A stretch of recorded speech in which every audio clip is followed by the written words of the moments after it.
There we go. A third option. This already feels leaps ahead of where we were before. Go ahead, Stanley. Take it for a spin.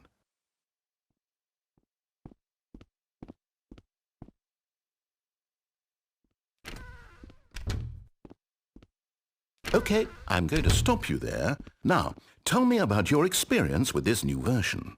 Would you say that the game benefited from allowing you more choices? Feel free to be honest. I'm looking for some real critical feedback here. A 1? I mean, I can understand if you had reservations, you saw ways the game could be improved to more fully express itself mechanically and artistically, but a 1? That's not even helpful. What am I supposed to do with that? But I guess it isn't my place to judge. Here, based on the data from your previous playthrough, I've compiled a new version. And to be perfectly candid, I think I've knocked it out of the park with this one. Let's take a look.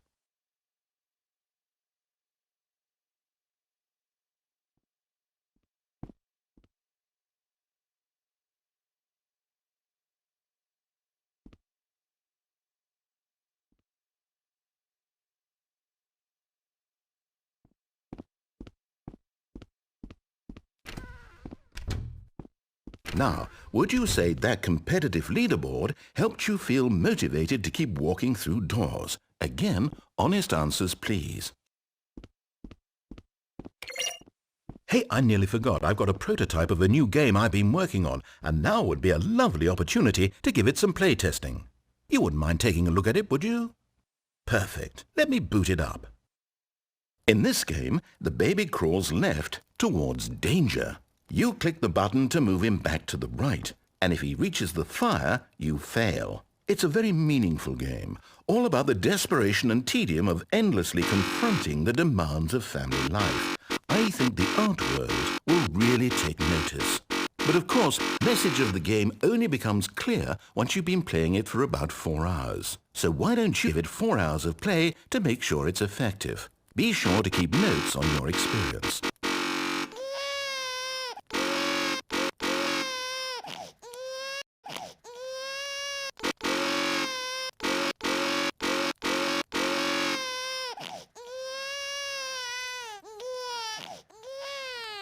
You heartless bastard! Did you do it because you hate babies or purely to spite me? Because if it's the latter, well, I don't know what to do. I'm completely out of ideas. I can't think of a single thing that might improve the experience for me. I'm not even going to try. I'm out, I'm done. It's over. Thank you for playing. Your input was extremely valuable. Oh, hey, since my game was so awful, why don't we play someone else's game, just to ease the pain? Let's see. What do we have here?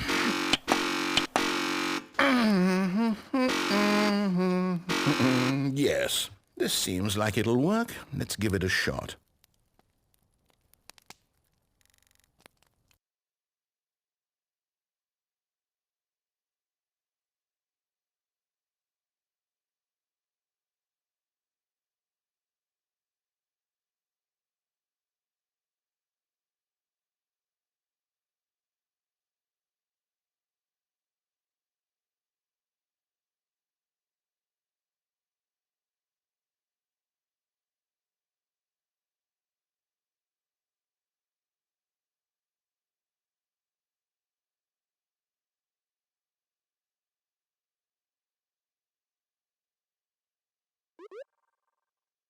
Well, Stanley, is this any better?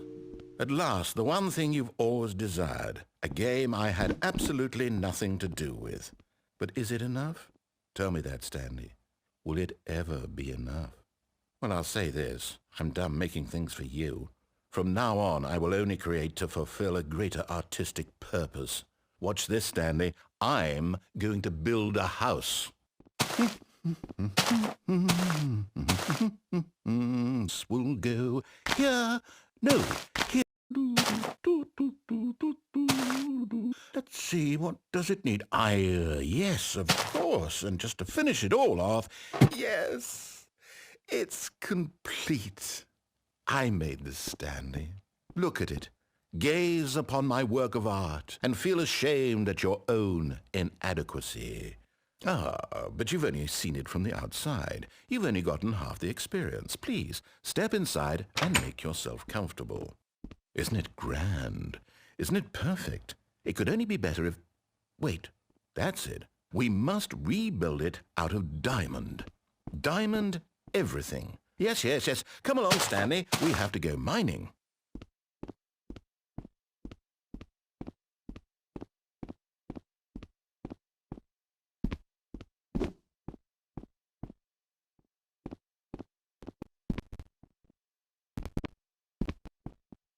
Oh my, it looks like it's going to get a bit dark. Have you brought a light?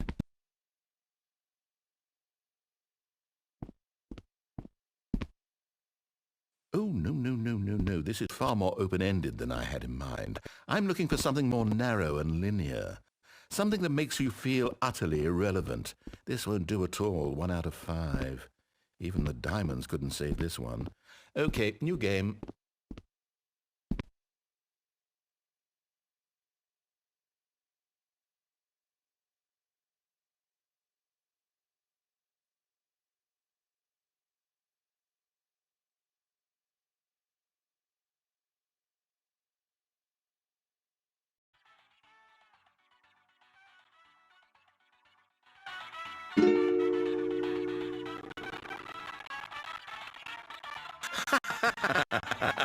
Yes! I don't even know what this game is, but I love it.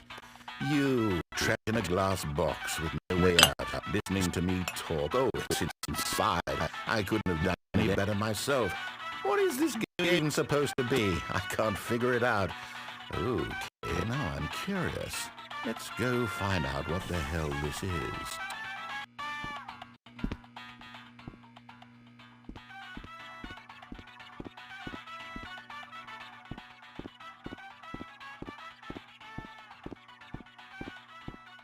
Oh, it's a puzzle. Critical thinking, Stanley. Your forte.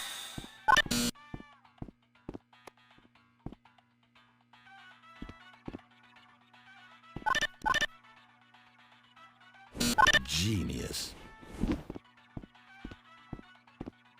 No, actually, you know what? I think that's plenty. I really don't care much to see you stumble through any more of these games, and I highly doubt you're any wiser for the experience. Which is why, rather than continue to waste my time, I'm just going to leave you here. You can pretend you've beaten the game if it makes it any richer for you, but as for me, I've had enough.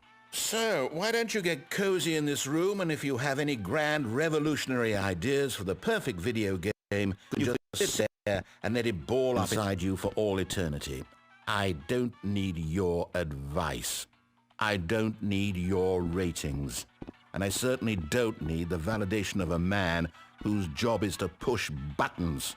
I think I'll just go about my business, making meaningful cultural contributions to the world. And perhaps every now and then I'll think back to a man named Stanley who was objectively wrong in every decision he ever made. The thought won't last long. Goodbye, Stanley. Good luck with your work. And I sincerely hope that everyone lives happily ever after.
I wonder what he found.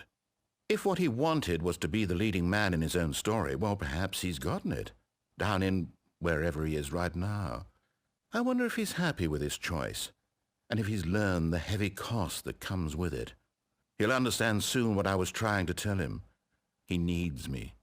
Someone who will wrap everything up at the end, to make sense out of the chaos and the fear and the confusion. That's who I am. That is what I mean to this world. Oh, yes. Yes, I'll be back. There's no other way. Once this ends, after it all comes to a close, then I'll be back. The end will be here soon. Very soon. I can wait.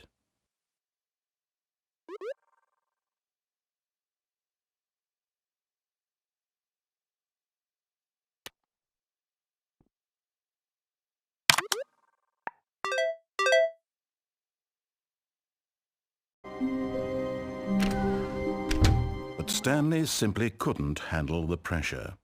What if he had to make a decision? What if a crucial outcome fell under his responsibility? He had never been trained for that. No.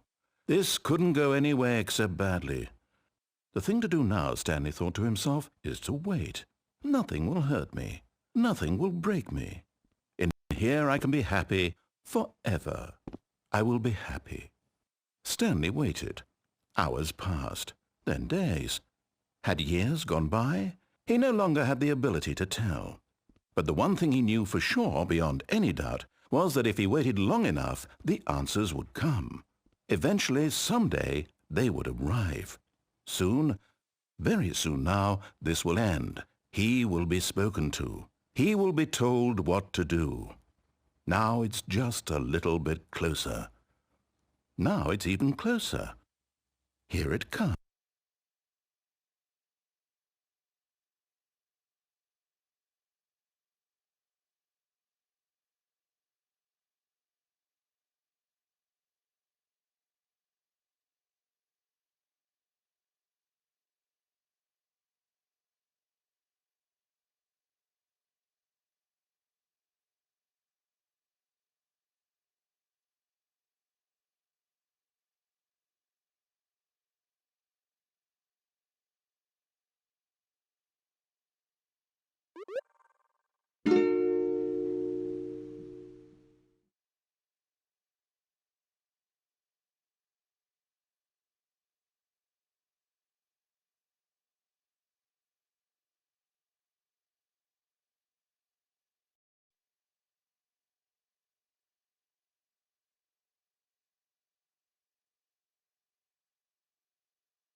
All of his co-workers were gone. What could it mean?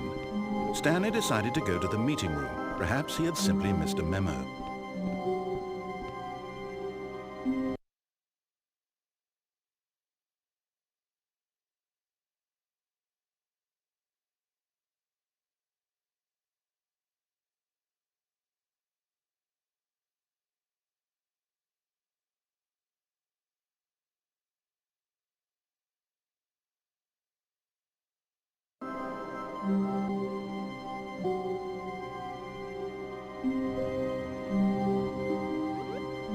When Stanley came to a set of 2 open doors, he entered the door on his left.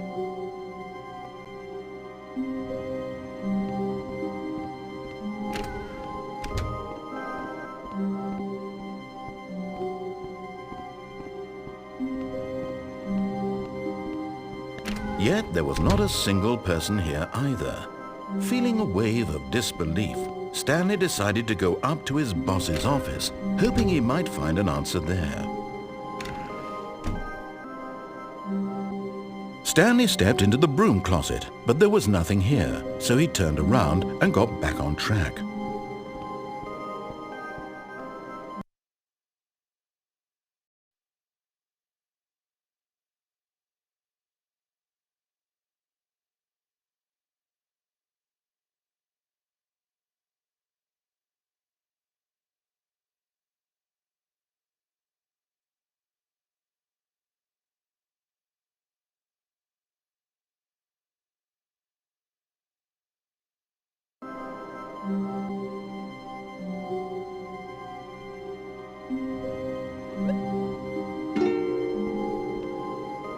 Coming to a staircase, Stanley walked upstairs to his boss's office.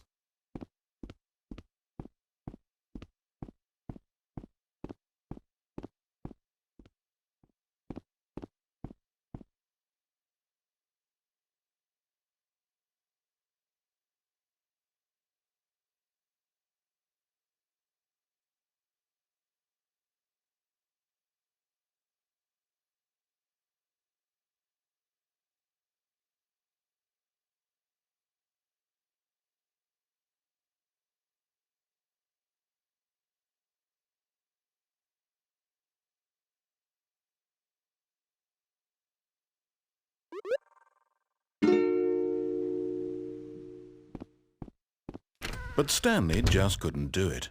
He considered the possibility of firing his boss. Admitting he had left his post during work hours, he might be fired for that. And in such a competitive economy, why had he taken that risk? All because he believed everyone had vanished? His boss would think he was crazy. And then something occurred to Stanley. Maybe, he thought to himself, maybe I am crazy. All of my co-workers blinking mysteriously out of existence in a single moment for no reason at all? None of it made any logical sense. And as Stanley pondered this, he began to make other strange observations. For example, why couldn't he see his feet when he looked down? Why did doors close automatically behind him wherever he went? And for that matter, these rooms were starting to look pretty familiar. Were they simply repeating? No, Stanley said to himself, this is all too strange. This can't be real. And at last, he came to the conclusion that had been on the tip of his tongue. He just hadn't found the words for it. "I'm dreaming!" he yelled. "This is all a dream." Oh, what a relief Stanley felt to have finally found an answer, an explanation. Co-workers weren't actually gone. He wasn't going to lose his job. He wasn't crazy after all. And he thought to himself, I suppose I'll wake up soon. I'll have to go back to my boring real-life job pushing buttons. I may as well enjoy this while I'm still lucid. So, he began to gently float above the ground. Then he imagined himself soaring through space on a magical starfield, and it too appeared. It was so much fun, and Stanley marveled that he had still not woken up. How was he remaining so lucid? And then perhaps the strangest question of them all entered Stanley's head. One he was amazed he hadn't asked himself sooner. Why is there a voice in my head dictating everything that I'm doing and thinking? Now the voice was describing itself being considered by Stanley, who found it particularly strange. I'm dreaming about a voice describing me, thinking about how it's describing my thoughts, he thought. And while he thought it all very odd and wondered if this voice spoke to all people in their dreams, the truth was that, of course, this was not a dream. How could it be? Was Stanley simply deceiving himself, believing that if he's asleep, he doesn't have to take responsibility for himself? Stanley is as awake right now as he's ever been in his life. Now, hearing the voice speak these words was quite a shock to Stanley. After all, he knew for certain, beyond a doubt, that this was in fact a dream. Did the voice not see him float and make the magical stars just a moment ago? How else would the voice explain all that? This voice was a part of himself too. Surely, if he could just... He would prove it. He would prove that he was in control, that this was a dream. So he closed his eyes gently, and he invited himself to wake up. He felt the cool weight of the blanket on his skin, the press of the mattress on his back, the fresh air of a world outside this one. Let me wake up, he thought to himself. I'm through with this dream. I wish it to be over. Let me go back to my job. Let me continue pushing the buttons. Please, it's all I want. I want my apartment and my wife and my job. All I want is my life exactly the way it's always been. My life is normal. I am normal. Everything will be fine. I am okay. Stanley began screaming. Please, someone wake me up. My name is Stanley. I have a boss. I have an office. I am real. Please, just someone tell me I am real. I must be real. I must be. Can anyone hear my voice? Who am I? Who am I?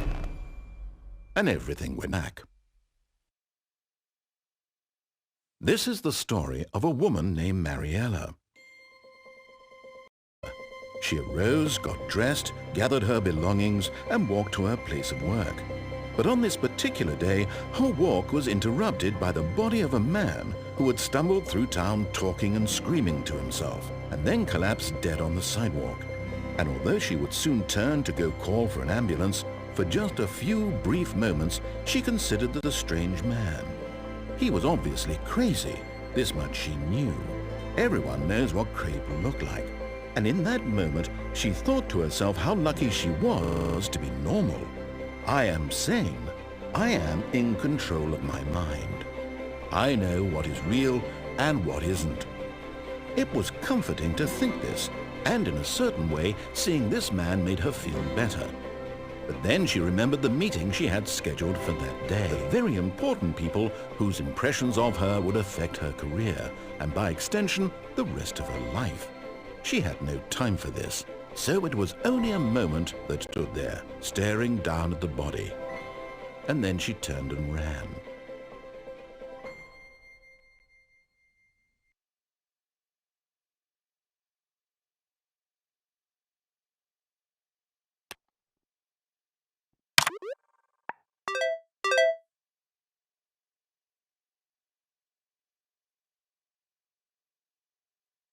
I hope you liked the video. If you like this, please sub or like this video. Also, I have a TikTok, so please go follow me. We are so close to 56K, so please help me. I hope you have a great day.